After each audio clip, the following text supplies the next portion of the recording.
I was raised in an environment that if you agreed to do something basically on a handshake, you have an obligation to do it because you said you'd do it.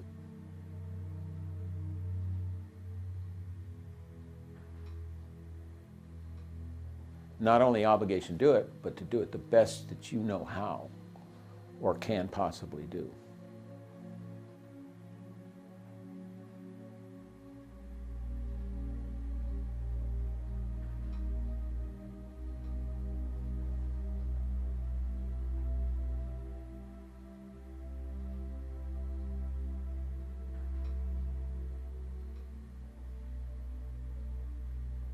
I know in the prep I was only told what I needed to know to do whatever it was, and I was told maybe, take a lot of extra medical stuff.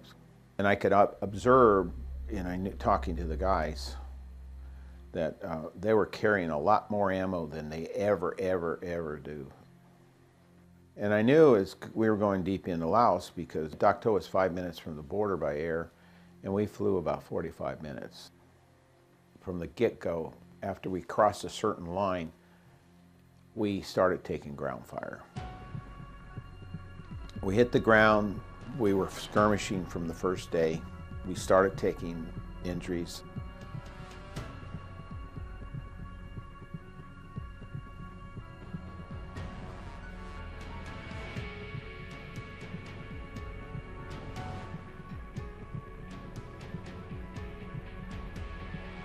We took a B-40 round, and that's when I got a hole blown through my foot about the size of my thumb. Took a piece of my hand and peppered with metal and bamboo.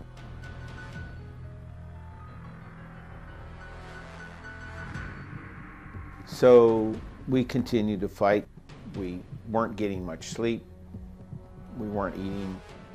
We were constantly getting hit and probed. It kept going on like that day in and day out until the fourth day, when we were running out of ammunition, we were out of food.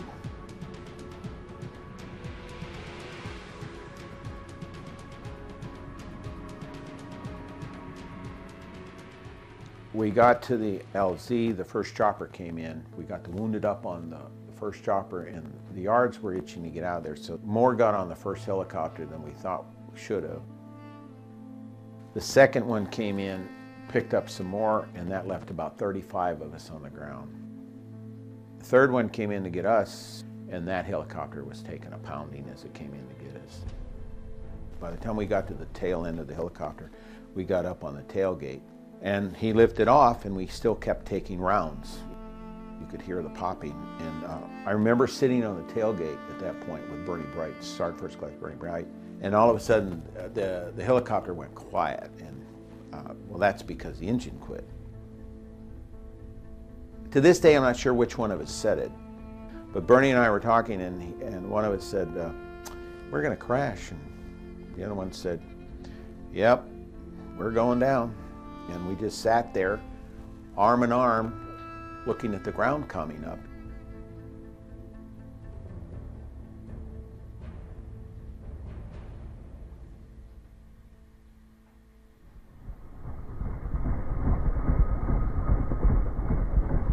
The next thing I know, a Marine tapped me on the shoulder. He'd gotten hit in the throat. And I can tell you this much, God decided that he was not going to die that day, because his throat looked like somebody had taken a sharp egg beater and just chewed up the front of his neck. He was just bleeding like a stuck pig. At that time, I was out of anything, so I think I stiffened his neck up by pulling some bandanas, and that's what I was using to help him with. And then the next thing I know, he and I were on a riverbank looking at this giant thing coming at us, which was the helicopter.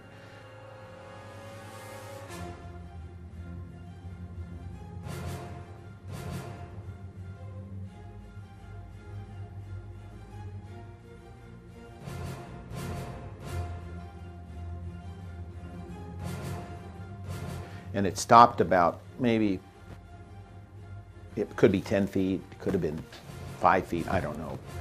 But the next thought that I knew was I had to get back on that helicopter because there was probably people hurt. So I climbed back on, and by then I noticed that all the equipment was on top of people, so I started throwing equipment out.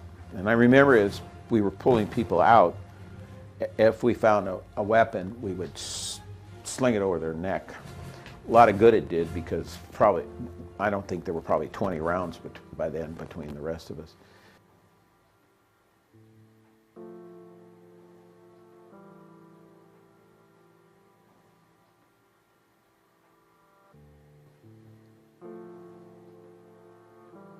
The fourth ship pulled up, and the next thing I can consciously remember is standing at our launch point at Dak To.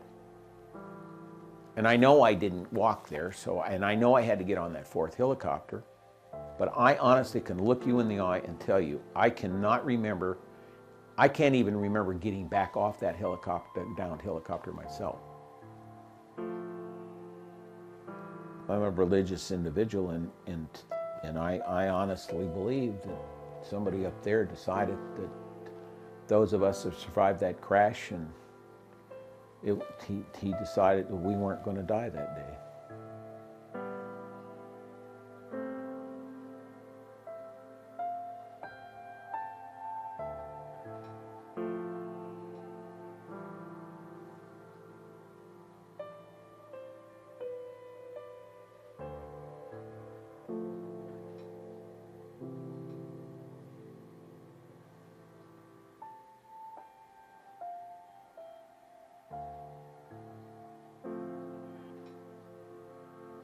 And I can tell you that our raids and our reconnaissance into that Laos tied up some 40 to 50,000 NBA troops that were originally sent going south to fight the American units.